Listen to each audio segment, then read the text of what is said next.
Hi, I'm Matt Roscoe at the University of Montana. I'm going to share a short video with you today about how to use Euclid's algorithm to find the greatest common factor, and then how to use the special relationship between the greatest common divisor and least common multiple to find least common multiple given a greatest common factor.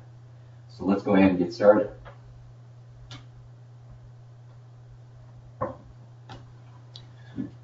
Okay, let's go ahead and get rid of that.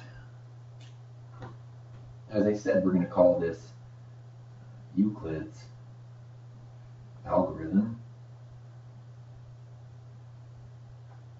after Euclid, of course, famous from the geometry treatise called The Elements. He's the first person to have made note of this particular algorithm to find the greatest common factor.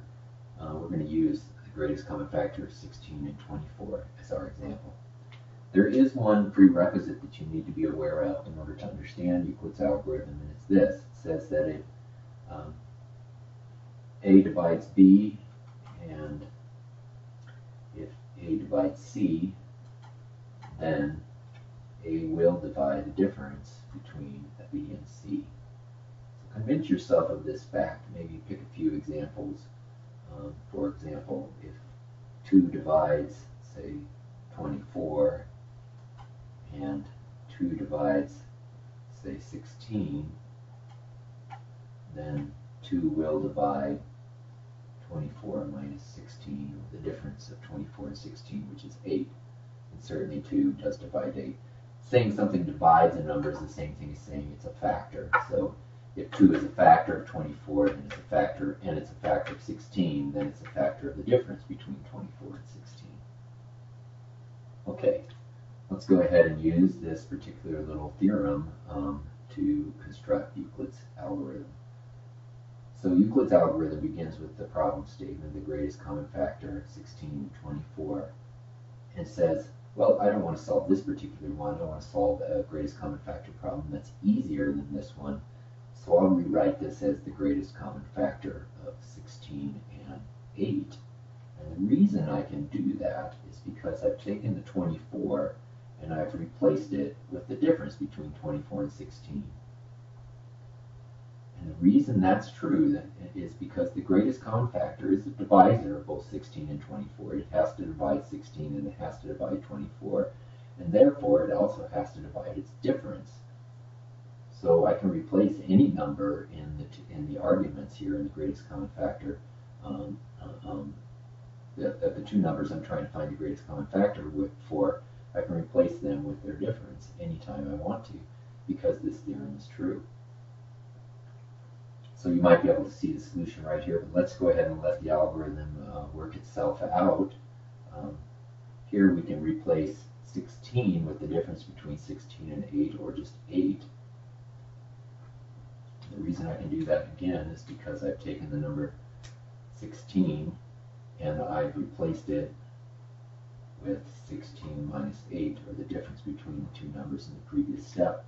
And then once you get down to a situation where both the numbers are equal, then of course the greatest common factor is just that number itself, because that's the largest number that could divide 8, and 8 is 8 itself.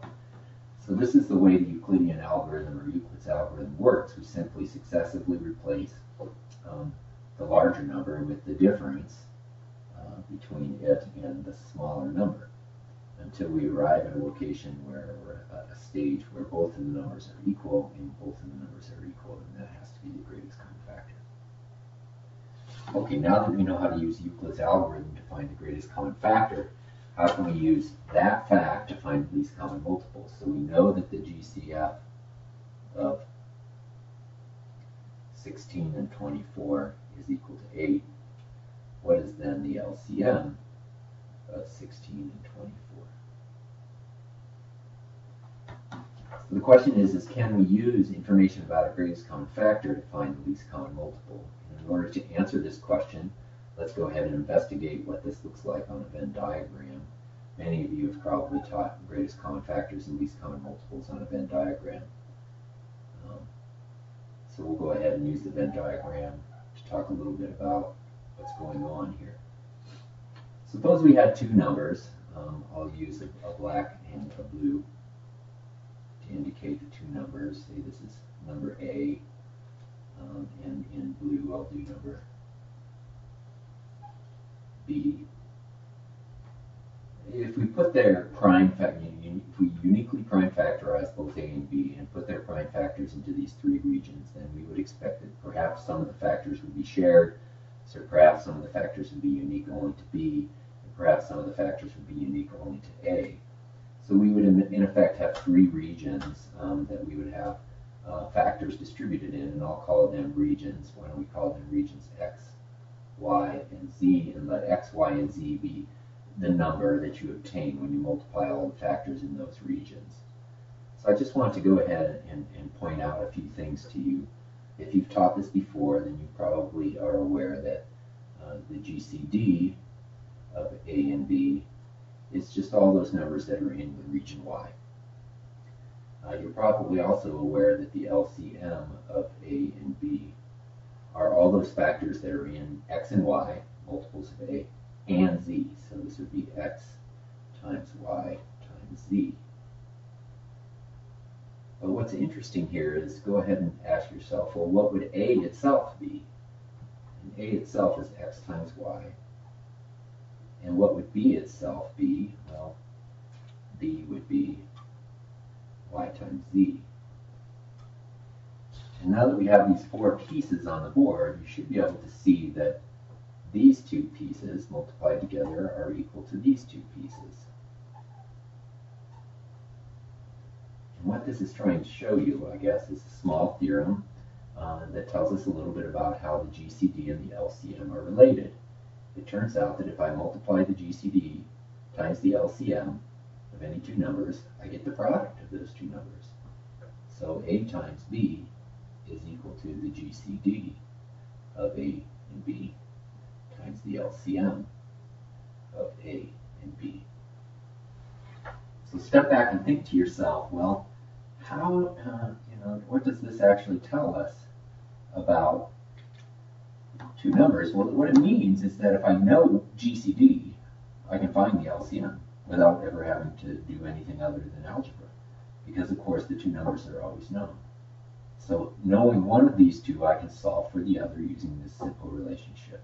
And that's exactly the case that we have right now. We know the greatest common factor. Oh, I'm sorry, I keep calling it greatest common divisor. I should be calling this factor to keep consistent. You should be aware, though, that certain textbooks use divisor, others use factor. So a factor and a divisor are synonymous. So greatest common factor, if I know the greatest common factor, which I do here, then I can find the LCM. Okay, so let's go ahead and use that to solve our problem. In this problem, the A and B are 16 and 24, so 16 times 24 has to be equal to, the greatest common factor here is 8. The least common multiple is the thing we do not know. And so to find the least common, I do know what 16 and 24. So to find the least common multiple of 16 and 24, I simply divide through by 8. So 16 times 24 divided by 8 is equal to the LCM of 16 and 24, which means that the LCM of 16 and 24 is, let's see, 8. 16 divided by 8 is 2, so 2 times 24 would be 48. And that's the way that you can use the results of the Euclidean algorithm to quickly get to a least common multiple. Well, I look forward to you learning this method on your own and then teaching it to other teachers in our summer academy.